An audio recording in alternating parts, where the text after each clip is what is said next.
चहाचा टाइम झालाय, चहा पितो आता. बोल कुठे जायचं? चला पुण्यात जाऊया. झाडाला पाणी घालायचं. बरं नवीन घरी जाऊ, नंतर पुण्यात जाऊ. आम्ही आता आमच्या नवीन घरी चाललो आहोत. तिथून पुढे बघू फोंडूची कुठे नेता येते. आणि आजचा व्हिडिओ जर कुठं जायचं काय म्हणते मराठी भांडी आणायची. हा बघू आता ओरडतात तर सही, बघू गेलं तर ठीक, नाही तर नाही. आणि आजचा व्हिडिओ जर मोठा झाला तर याचे 2 भाग येतील उद्या. तर येतो. हे 10 वाले आहेत, हे 15 वाले. चला आता इथं रस पितो. मला वाटतंय गवारच्या शेंगेचं रोप आलेलं आहे. याला ना असे खाली लटकण आहेत मोत्याचे. आम्ही आता शुक्रवार पेठेमध्ये आलेलो आहोत. मी एवढी भांडी घेतलेली आहेत. आम्ही नेहमी इथूनच तेल घेत असतो लाकडी घाण्याचं. फोंडेजींची चेतक बिघडल्यामुळं माझी स्कूटी घेऊन जात आहे आम्ही. मग तुम्हाला चेतक आवडते का स्कूटी? मला काय नाही, सगळं आवडतं. ठीक आहे, तुम्ही म्हणता ना की गाडी खूप जड जाते चालवताना. जाते, मग आता काय करायचं, बिघडली चेतक. माझीच गाडी उपयोगी येते नेहमी. ड्रायव्हर साहेब निकालो गाडी. मग कशी काय म्हणली तू? हा माझी गाडी. मी खूप चांगली सांभाळी हिला. काय बोलत? रजिस्ट्रेशन कोणाच्या नावावर आहे? रजिस्ट्रेशन तर तुमच्या नावावर आहे. गाडी कोणाची? हा पण मी चालवते ना फोंडजी. हा सगळं तुमचंच आहे. आणि तू माझी. माझं काय आहे? म्हणजे काय नाही, काय नाही, मेरे भगवान आहे बस. आपल्याला बसू का?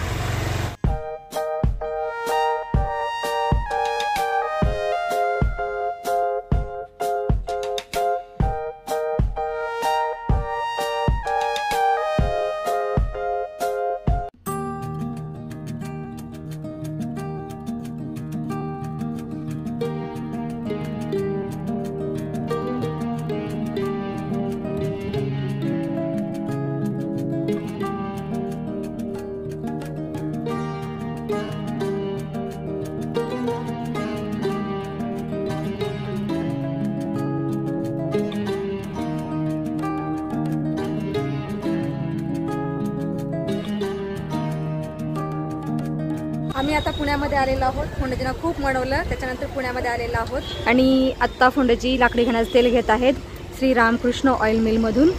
आणि हे दुकान आहे, तुम्हाला दाखवते मी. दगडूशेठ गणपतीपासून सरळ पुढे यायचं स्वारगेटच्या दिशेने. त्याच्यानंतर इथं डाव्या बाजूला हे दुकान आहे लाकडी घाण्याचं श्री रामकृष्ण ऑइल मिल. आम्ही नेहमी इथूनच तेल घेत असतो लाकडी घाण्याचं. आम्ही लाकडी घाण्याचं शेंगदाण्याचं तेल घेतलेलं आहे. आम्ही नेहमी शेंगदाण्याचं तेल वापरतो. चलो हे एक काम झालेलं आहे. कधी करडई वापरतो. हा कधी करडई वापरतो. थंडीमध्ये करडई तिळाचं वापरतो, पण आता गरमी आहे म्हणून शेंगदाण्याचं तेल ठीक आहे. खोबरेल तेल खूप महाग आहे, खोबऱ्याचं थंड असतं तसं आहे ना फोंडेजी. आम्ही आता शुक्रवार पेठेमध्ये आलेलो आहोत. आणि इथंच तांब्या पितळ्यांच्या वस्तूचं आणि स्टीलच्या वस्तूंचं होलसेल मार्केट आहे. आज रविवार असल्यामुळे जास्तीत जास्त दुकानं बंद आहेत. ही पूर्ण गल्ली आहे. मागचं रविवार पेठ आहे आणि ही शुक्रवार पेठ आहे. आज खूप सारी दुकानं बंद आहेत, 1-2 चालू आहेत. मला काही भांडी घ्यायची आहेत, ती मी ह्या दुकानातून घेते. त्यावरती दुकानाचं नाव लिहिलेलं आहे. आणि ह्या दुकानातून घेते वस्तू, बघू मिळतात का.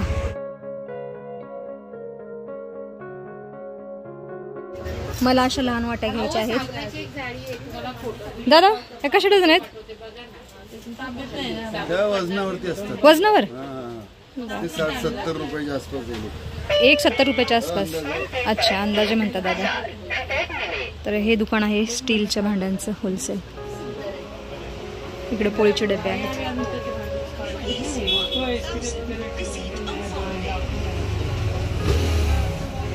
मी एवढी भांडी घेतलेली आहेत, 6 वाट्या आणि सर्विंग बाउल आहे. खूप सुंदर आहे. हे घेतलेलं आहे. एक झाकणी घेतलेली आहे. एवढ्या 3 वस्तू घेतलेल्या आहेत मी. चला हे एक काम झालेलं आहे. फोंडेजी तिकडं पुढे लटको. आता फक्त टिकल्या घ्यायच्या आणि तसंच नवीन घरी जाणार आहोत आम्ही. असं आहे बांबू आर्टवर्क. खूप सारे दुकान आहे. आणि इकडं आहे महात्मा फुले मंडई, भाजी मंडई.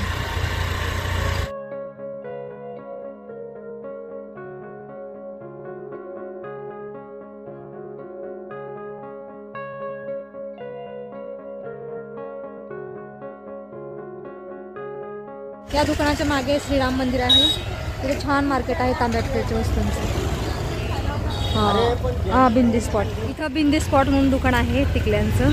इथून टिकल्या घेत असते नेहमी. वरती गेलेलं आहे दुकानाचं नाव.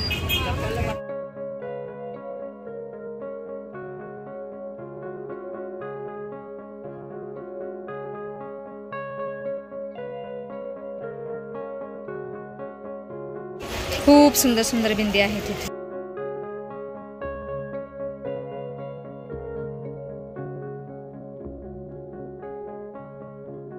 मी एवढ्या साऱ्या बिंद्या घेतलेल्या आहेत. हे खूप सुंदर सुंदर आहेत आणि सगळ्यात सुंदर ही आहे. याला असे खाली लटकन आहेत मोत्याचे. ही 2 घेतलेत असे पाकिट. खूप सुंदर आहेत. इथं होलसेल रेटमध्ये मिळतात बिंदी.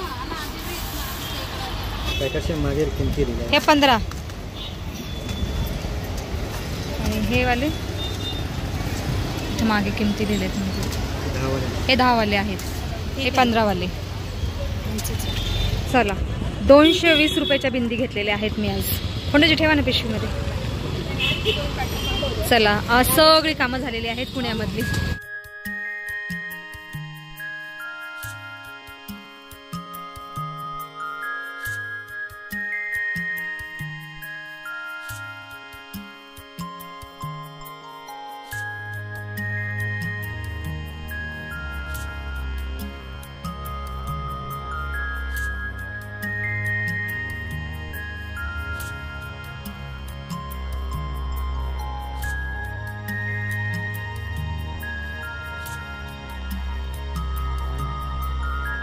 चला आता इथं रस पितो. प्रवासामध्ये खूप थकलेली आहे मी तर. ऊसाचा रस पिण्याचे फायदे लिहिलेले आहेत इथे.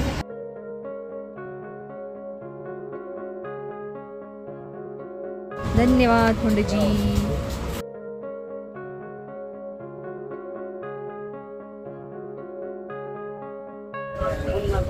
आम्ही आता आमच्या नवीन घरच्या जवळ पोहोचलेलो आहोत. इथून आमचं नवीन घर फक्त 1 किलोमीटर अंतरावरती आहे. एवढं जवळ आहे. रस पिल्यानंतर छान वाटत आहे.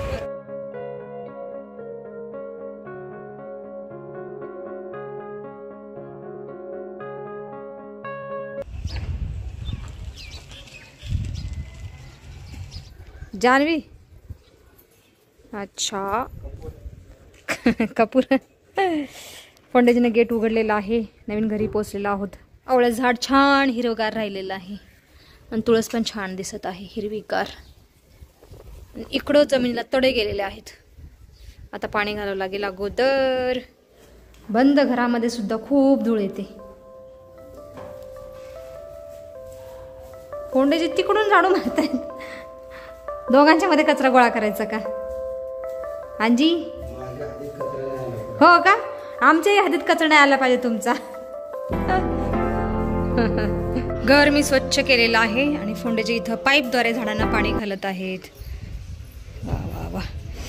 कुंडी छान भरलेली आहे पाण्याने. किती बारीक नळ चालू केलं. बंद केलं का फोंडेजी? अरे भरा ना अजून पाणी जरा. हे मटक्यातून पण भरा. मला वाटतंय गवारच्या शेंग्याचं रोप आलेलं आहे. गवारच्या शेंग्याच्या बिया टाकलेल्या मी माझ्या मावशीकडून आणलेल्या गवारच्या शेंगा गावरान. त्याच्या बिया मी टाकल्या होत्या याच्यामध्ये आणि धने पण टाकलेत. पण कोथिंबीर नाही आली होती पण जळून गेली इथे बघा. बारीक बारीक पडलेली इथे. पाणी घालावं लागतं ना रोज कोथिंबीरीला. पुन्हा पुदिनाला पण लावलेला पण जळून गेलेला आहे. इथे घाला फोंडेजी पारिजातच्या झाडाच्या बुंद्याला. इथून डोंगर स्पष्ट दिसत आहे आणि डोंगरावरची सुंदर सुंदर झाडे सुद्धा दिसत आहेत. खूप सुंदर. आणि डोंगराच्या पायथ्याला प्लॉटिंग झालेलं पण दिसत आहे. बऱ्याच दिवसाची पेंडिंग शॉपिंग आज आम्ही केलेली आहे आणि शॉपिंग करून डायरेक्ट आम्ही आमच्या नवीन घरी आलेलो. तर आता पुन्हा आम्ही आमच्या राहत्या घरी चाललेलो आहोत.